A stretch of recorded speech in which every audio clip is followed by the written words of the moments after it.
You turn my morning into dancing. You turn my morning into dancing. Your love changes everything. There's something about your love. Something about your love changes everything. Changes everything. Something about your love. Something about your love changes everything. Changes everything. Something about your love. Something about your love changes everything. Changes everything. Something about your love. Something about your love changes everything. Changes everything. Something about your love. Something about your love changes everything. Changes everything. Something about your love. Something about your love changes everything. You turn my morning into dancing. You turn my morning into dancing. You turn my morning into dancing. You turn my morning into dancing. 'Cause your love changes everything. Your love changes everything. You turn my morning into dancing. You turn my morning into dancing. You turn my morning into dancing. 'Cause your love changes everything. Your love changes everything. Oh, there's something about your love. Something about your love changes everything in my body. Oh, something about your love. Something about your love changes everything. It changes everything. Something about your love. Something about your love changes everything. It changes everything. Something about your love. Something about your love changes everything. Changes everything. Something about your love. Something about your love changes everything. Something about your love. Something about your love changes everything.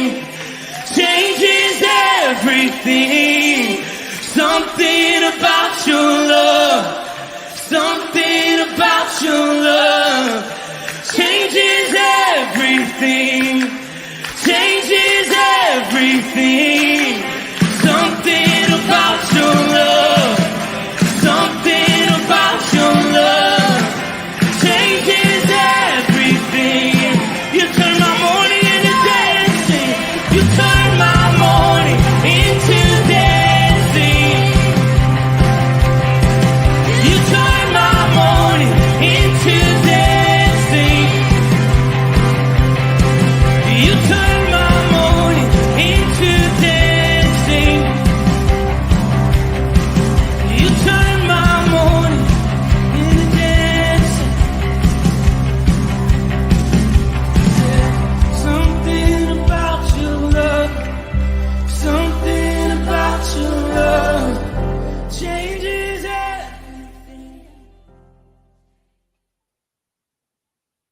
Good morning, Rooted Men.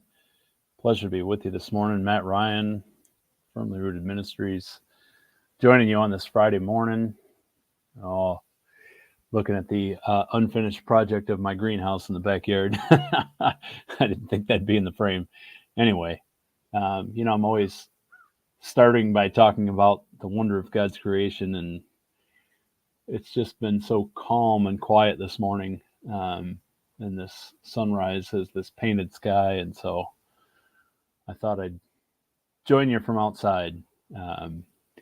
This is a big day for us as our little girl Reagan, who you no doubt see dancing on Sunday mornings, starts kindergarten this morning. So we're getting her off to the bus a little later on, and lots of excitement there. So I hope that this day has you looking forward to something as well, as I always do. I hope and pray that you've got good things coming, and that you're excited about living this day and embracing this day. So where we left off yesterday here in 1 Corinthians was with the new covenant, right? The Last Supper, right? It's been called a lot of things. The communion meal. And so some of the things that naturally happen, as is so often the case, when you start a new ritual, that ritual, like any other, can become rote. It can become about the ceremony itself, and not as much about the heart. And so we're going to look into that a little bit this morning. So this is Paul, of course, talking to the church in Corinth right after he gives the instructions for the Lord's Supper, right? And this is kind of immediately following it, and kind of that first question. What if I join in the Lord's Supper in an unworthy manner? What a loaded question that can be, right? What's an unworthy manner? Am I unworthy? Well, of course I am. I'm born with sin in me. I'm born with this other identity that falls and is prone to brokenness. So, of course, I alone am unworthy. But when Christ lives in me, it's no longer I who live. Christ, obviously, is the ultimate symbol of worthy. And his atonement brought me into that supper, right? So we want to be careful, especially around the word I, because we want to kind of split that hair and get specific about what it really means. So I can admit that I am born unworthy, yes, but I can also understand that because of my relationship, because of what's been done for me, I am made worthy. But does that mean I'm always going to be? Okay, so this is where we really get down to it, and we talk about that position of the heart, right? So, as always, right, we start with the law. What's the consequence of participating in an unworthy manner? Excuse me. Sinning against the body and the blood of the Lord, a man ought to examine himself before he eats of the bread and drinks of the cup. Examine himself. For those of you who join us for communion at Firmly Rooted, you know that we tend to, as often as possible, have a confessional reading. I'm pretty sure every time. Have a confessional reading before we take the Lord's Supper. And that confessional reading is always admitting, understanding, acknowledging this fact, and getting our heart in line with the fact that it's not us who are worthy, but we are made worthy, right? But like anything else, that can become rote, right? You ever find yourself just standing there reading the words out loud, not thinking about them, not pondering what they mean?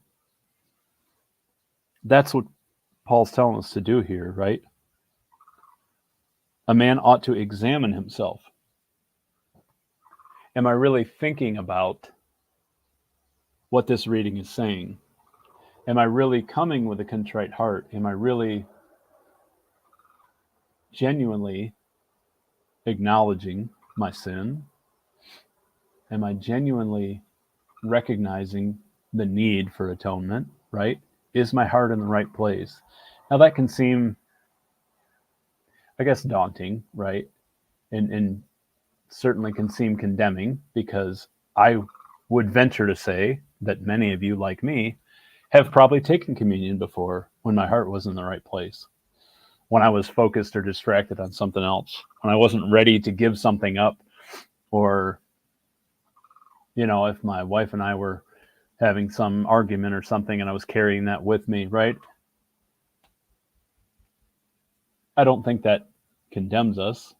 I think that obviously God understands. But as we grow and become more spiritually mature, we should be striving toward this kind of intentionality, that each and every time we're joining in the Lord's Supper, in this communal meal, we're examining ourselves, right? And then he goes on to talk about, people who are weak and sick and people who have died because of their sins and other things, right? The idea being that living in sin brought sickness upon them. And there's a lot of things in here. But what's really the core message is, historically, the feast or the festival, right? The feast that would adjoin communion or the Lord's Supper was a big party, right? Just like it was at the Last Supper, right? They broke bread and then they ate the meal, right? They had a long period of time where they were reclined and eating and enjoying conversation and all that. And at the end of the meal, they blessed, Jesus blessed the wine. We tend to think of it as all this one quick thing because we do it all together, right? But understand, this was always celebrated as a feast, as a big meal. And the problem was that church in Corinth was that for many people, that had turned into party time. They were celebrating that feast. They were celebrating, yes, their hearts were in the place of celebrating the new covenant, but they were doing it in kind of an improper way that showed where their heart was. First, some of them were overeating, overindulging, and over drinking, right? Giving in to, temptations of the world, right? But more importantly, was that they were all enjoying this feast together and getting fat and happy while people around them were hungry. And they weren't sharing it with anybody. And that's the part that kind of cuts through, right? Their hearts were missing the point. The point is community. The point is coming together. In fact, Paul even talks about you should eat before you come, because the feast should not be to serve you. It shouldn't be all about us. So what does that mean in our practical world? Well, in my mind, it means I'm the last one in line every time we do communion. And I'm not saying I'm doing something great, but I think about that. I don't think we're ever in risk of running out, but if we were, I'd certainly want to make sure that a visitor who came and needed to know this meal and needed to be atoned and needed this spiritual feeding of having this moment got it before I do. Right? That when I'm up there with my family, they all go first. Right? These are the kind of things that it can mean in practice. To make sure everyone else is included means to prioritize them in front of myself. Right? Yes, I need the meal as well. Yes, I need to be in worship and I need to be being fed. But as I mature, I realize it's much more important for me to ensure others are, because I can get it another way throughout the week. I know full well that if we run out, we can go get more, right? And this is the idea, that the whole point was to be in communion, to be in community, to be eating, drinking, sharing this incredible blessing of the body and blood with everyone else around us, right? It goes back to the Great Commission, go, right? In Revelation, I will not come until the word has been spoken, to every corner of the earth. You get this overarching theme is that this love needs to be spread. It's not for us to hold on to. It's, the kid song, do you hide your candle under a bushel? No, I'm going to let it shine, right? Same idea. It's not just literally the wafers, right? Because you got to think in this time, a loaf of bread was a big deal, right? That could feed a family for a couple days. Right now we eat these little wafers and they're cute and they're flavorless and we have jokes about them and we don't need it because we're taking in several thousand calories a day because that's the life we live. But when that bread's all you got and that wine is all you got, when you're clinging on to Jesus, boy, it changes. It changes what that meal means. When you're acknowledging your desperate need and your reliance, that's a way to kind of get your heart in the right place. So that's all I got. I don't mean to challenge anyone or condemn anyone, but I hope that gets you thinking. Not necessarily about what you do, but where your heart is. We get to do this so often that we forget how special it is to meet our resurrected Lord at the table, that he's joining with us in this meal. And one of the best ways to build community is to break bread together, right? To eat together. Blessings, men. I hope that challenges you and lifts you and maybe helps with help you to make that experience more meaningful as you go through it in the future. I love you all. Let's have a great day and make it a firmly rooted day. May someone see Jesus in us today. Peace.